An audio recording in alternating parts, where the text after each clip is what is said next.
I'm gonna be doing a tutorial today on how I use the Lightbox to transfer any design that you can print out. I'm gonna be using this just black and white clip art printout that I got off the internet to batik onto a blank.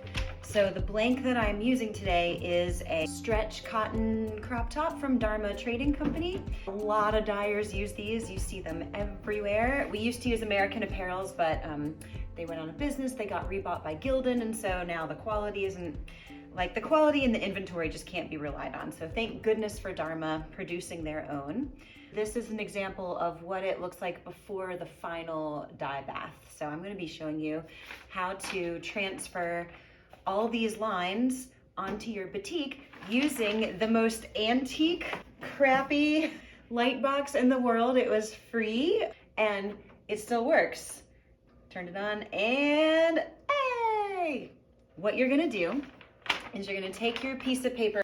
We've been doing this with musical instruments right now. It's the beginning of 2021. We've been doing the musical instrument collection.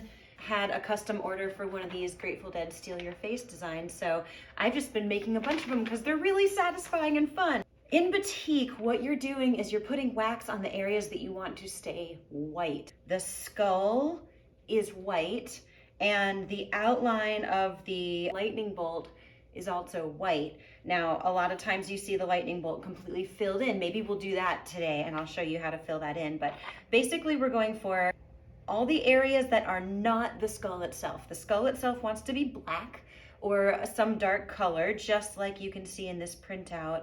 And the areas around it are gonna be white. And so you see all the wax that's already on this piece of paper?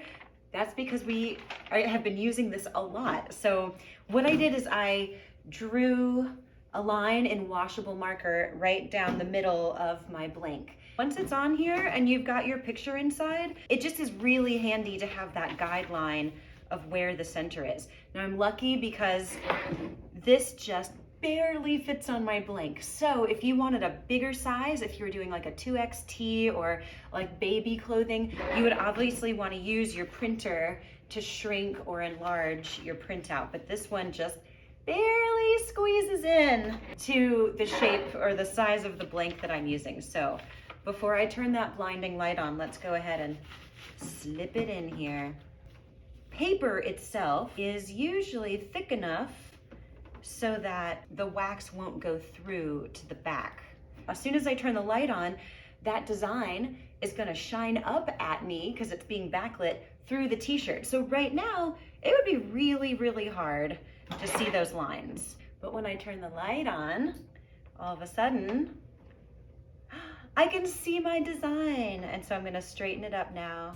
I'm gonna put